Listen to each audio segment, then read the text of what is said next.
বন্ধুরা আলোচনা করব যে বিয়ের রেজিস্ট্রি কাবিননামা না থাকলেও সেই মুসলিম বিয়েটি বৈধ হতে পারে কিনা।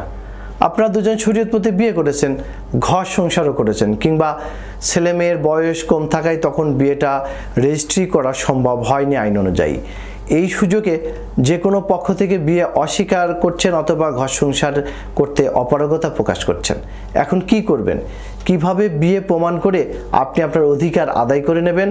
এর জন্য আপনাকে কি করতে হবে, কোথায় যেতে হবে, সেই বিয়ের রেজিস্ট্রি বা বিয়ে সংক্রান্ত যাবতীয় বিষয়ে কথা বলতে আমি PM সিরাজুল ইসলাম সিরাজ প্রামাণিক, আইনজীবী, বাংলাদেশ সুপ্রিম কোর্ট আপনাদের মাঝে হাজির হয়েছি। তবে মূল আলোচনা শোনার আগে আমাদের ল টিপস বিডি চ্যানেলটি সাবস্ক্রাইব করুন, বেল বাটনে ক্লিক করুন।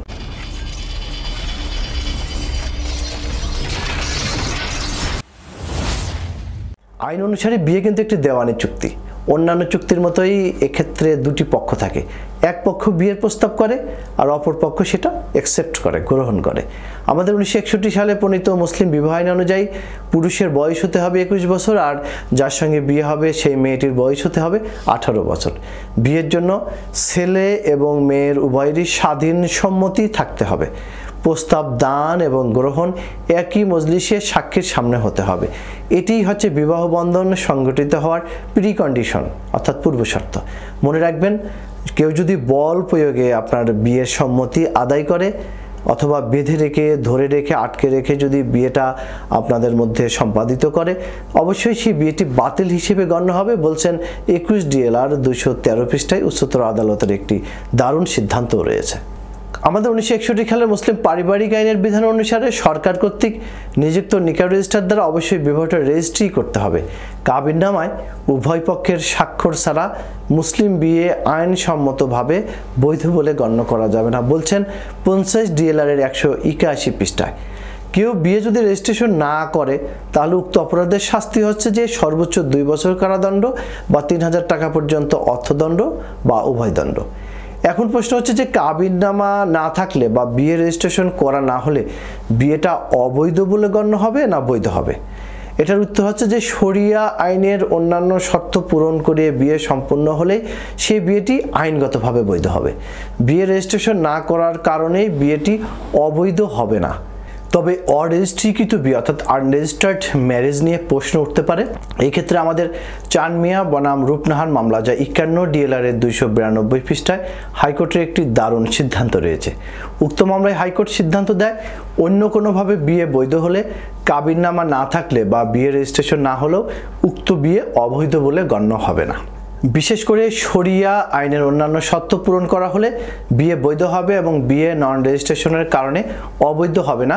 এ বিষয়ে ডাক্তার AIM আবদুল্লাহ বনাম রোকেয়া খাতুন মামলা, যা 21 DLR 213 পৃষ্ঠায় হাইকোর্টের একটি দারুণ সিদ্ধান্ত রয়েছে। সেখানে বলছেন যে নন রেজিস্ট্রেশন বিয়ে বৈধতাকে কোনোভাবেই আঘাত করে না, কিন্তু বিয়ে নন রেজিস্ট্রেশনের কারণে সন্দেহের উদ্বেগ সৃষ্টি করে। সুতরাং বলা যায় কাবিননামা না থাকলে বা বিয়ে রেজিস্ট্রেশন করা না হলেও উক্ত বিয়ে মোটেই অবৈধ নয়, কারণ শরিয়া আইন অনুযায়ী কাবিননামা অত্যাবশ্যকীয় উপাদান নয় বিধায় এটার অনুপস্থিতির কারণে বিয়েটা অনিয়মিতও হয় না, অর্থাৎ ইরেগুলার ম্যারেজও হয় না, এটা ভ্যালিড ম্যারেজ হিসেবেই গণ্য হবে। তবে বিয়েটা যে হয়েছে সেটা প্রমাণের ভার তার।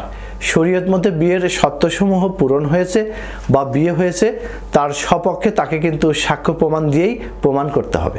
বিশেষ করে আনোয়ার হোসেন বনাম মমতাজ বেগম মামলা, যা 51 DLR 444 পৃষ্ঠায় হাইকোর্ট আনরেজিস্টার্ড বিয়ের ক্ষেত্রে DF মোল্লার 252 নম্বর প্যারাগ্রাফে উল্লেখিত বিয়ের অত্যাবশ্যকীয় উপাদানগুলো সাক্ষ্য দিয়ে সুস্পষ্টভাবে প্রমাণের কথা উল্লেখ করেছেন।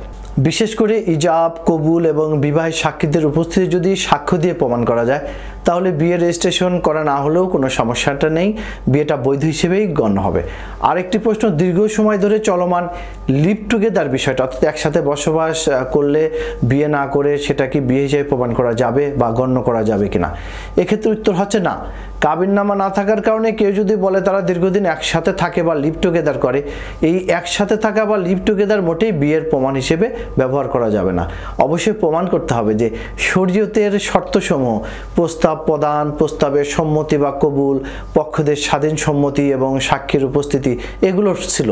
সুতরাং বলা যায় কাবিননামা না থাকলে বা বিয়ে রেজিস্ট্রেশন না করলে বিয়ে অবৈধ বা অনিয়মিত হবে না, তবে বিয়ে রেজিস্ট্রেশন না করলে প্রচলিত আইন অনুযায়ী শাস্তিযোগ্য অপরাধ হিসেবে বড়জোর বিবেচিত হতে পারে। সম্মানিত ভিউয়ার্স, এই বিষয়ে যদি আপনাদের আরও কিছু জানার দরকার হয়, বিশেষ করে যাদের বিয়ে রেজিস্ট্রেশন হয়নি, এই ধরনের সমস্যায় পতিত হয়েছেন, তাহলে কিভাবে আপনার অধিকার আদায় করে নেবেন, এর জন্য কোন আদালতে যাবেন, কি মামলা করবেন, কিভাবে শাস্তির ব্যবস্থা করবেন, সে সম্পর্কিত বিস্তারিত জানার জন্য আমাদের সাথে যোগাযোগ করতে পারেন। ভিডিওর স্ক্রিনে mobile number, email, WhatsApp number দেওয়া আছে। আমরা উপযুক্ত সম্মানী প্রাপ্তির মাধ্যমে আপনাদেরকে আইনি সহায়তা দিয়ে থাকি। আজ এ পর্যন্তই। সবাই ভালো থাকবেন, সুস্থ থাকবেন। আমাদের চ্যানেলটিতে সাবস্ক্রাইব করতে ভুলবেন না।